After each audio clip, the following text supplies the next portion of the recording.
prima lettura abbiamo sentito una domanda. Queridos hermanos y hermanas, en la primera lectura hemos escuchado una pregunta.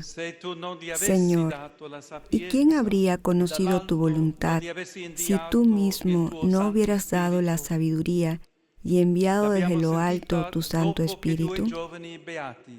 La hemos oído después de que dos jóvenes beatos, Pier Giorgio Frassati y Carlo Acutis, fueran proclamados santos, y eso es providencial.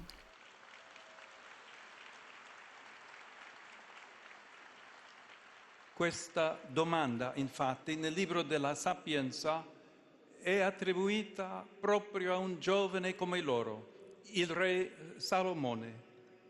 Egli, alla morte di Davide, suo padre, si era reso conto En el libro de la sabiduría, esta pregunta está atribuida precisamente a un joven como ellos, el rey Salomón. Cuando murió David, su padre, él se dio cuenta de que disponía de muchas cosas: el poder, la riqueza, la salud, la juventud, la belleza, el reino. Pero esta gran abundancia de medios le había hecho surgir una pregunta en su corazón: ¿qué debo hacer para que nada se pierda? Y había entendido que el único camino para encontrar una respuesta era pedir a Dios un don aún mayor, su sabiduría, para poder conocer sus proyectos y adherirse a ellos fielmente. Se dio cuenta, en efecto, que de este modo todas las cosas encontrarían su lugar en el gran designio del Señor. Sí, porque el riesgo más grande de la vida es desaprovecharla fuera del proyecto de Dios. Anche Gesù nel Vangelo ci parla di un progetto a cui aderire fino in fondo. Dice: colui che non porta la propria croce e non viene dietro a me. También Jesús en el Evangelio nos habla de un proyecto al que adherirse hasta el final. Dice: el que no carga con su cruz y me sigue no puede ser mi discípulo. Y agrega: cualquiera de ustedes que no renuncie a todo lo que posee no puede ser mi discípulo. Es decir, nos llama a lanzarnos sin vacilar a la aventura que Él nos propone, con la inteligencia y la fuerza que vienen de su Espíritu y que podemos acoger en la medida en que nos despojamos de nosotros mismos, de las cosas y de las ideas a las que estamos apegados, para ponernos a la escucha de su palabra.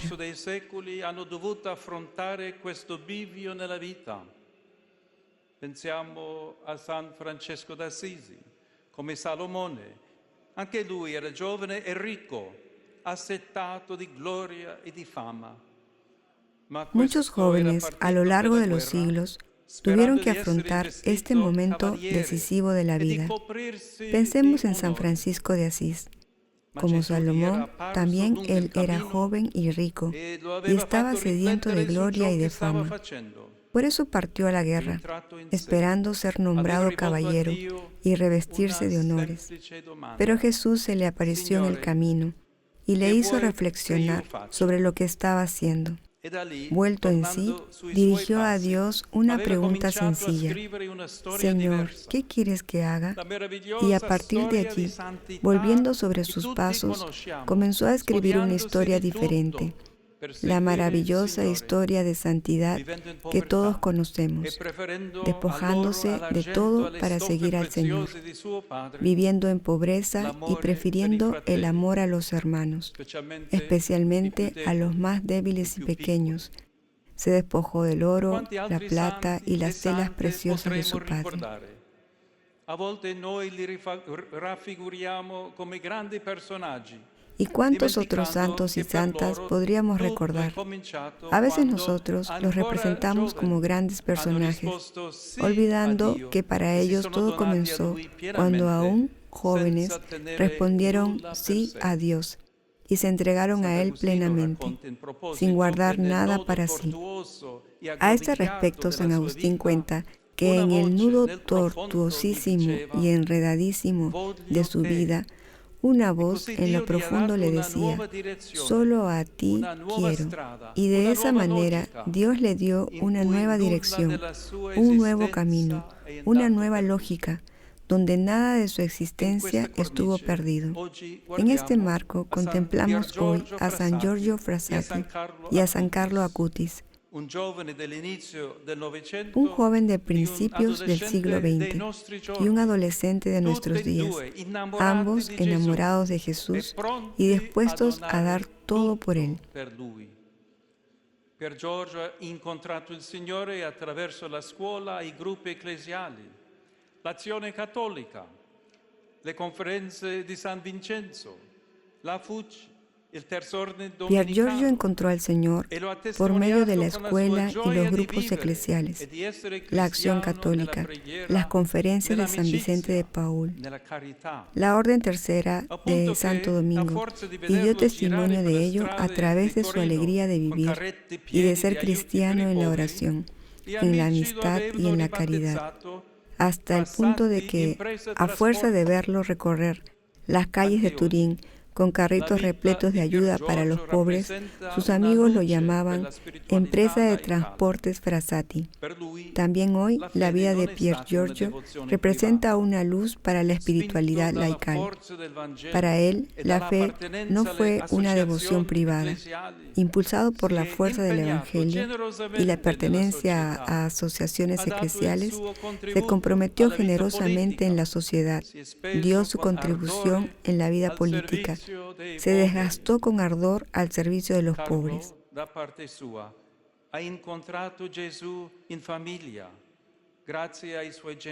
Carlo, por su parte, encontró a Jesús en su familia, gracias a sus padres, Andrés y Antonia, presentes hoy aquí con sus dos hermanos, Francesca y Michel. E poi a scuola, anche lui, e soprattutto nei sacramenti celebrati nella comunità parrocchiale. È cresciuto così, integrando naturalmente nelle sue giornate di bambino e di ragazzo preghiera, sport, studio e carità. Y después en la escuela, también él, y sobre todo en los sacramentos, celebrados en la comunidad parroquial. De ese modo, creció integrando naturalmente en sus jornadas de niño y de adolescente la oración, el deporte, el estudio y la caridad. Ambos, Pier Giorgio y Carlo, cultivaron el amor a Dios y a los hermanos a través de medios sencillos, al alcance de todos, la Santa Misa diaria, la oración y especialmente la adoración eucarística. Carlo decía, cuando nos ponemos frente al sol, nos bronceamos. Cuando nos ponemos ante Jesús en la Eucaristía, nos convertimos en santos. Y también, la tristeza es dirigir la mirada hacia uno. La felicidad es dirigir la mirada hacia Dios. La conversión no es otra cosa que desviar la mirada desde abajo hacia lo alto. Basta un simple movimiento de ojos. Otra cosa esencial para ellos era la confesión frecuente. Carlo escribió, a lo único que debemos temer realmente es al pecado. Y se maravillaba porque son palabras suyas. Los hombres se preocupan mucho por la belleza del propio cuerpo y no se preocupan, en cambio, por la belleza de su propia alma.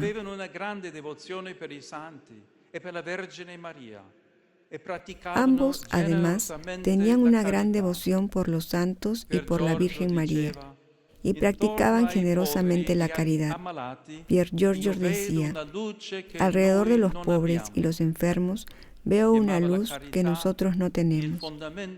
Llamaba a la caridad el fundamento de nuestra religión, y como Carlo, la ejercitaba sobre todo por medio de pequeños gestos concretos, a menudo escondidos, viviendo lo que el Papa Francisco ha llamado la santidad de la puerta de al lado. Perfino quando la malattia li ha colpiti e ha stroncato le loro giovani vite, incluso cuando los aquejó la enfermedad y ésta fue deteriorando sus vidas jóvenes, ni siquiera eso los detuvo, ni les impidió amar, ofrecerse a Dios, bendecirlo y pedirle por ellos y por todos. Un día Pier Giorgio dijo: el día de mi muerte será el día más bello de mi vida.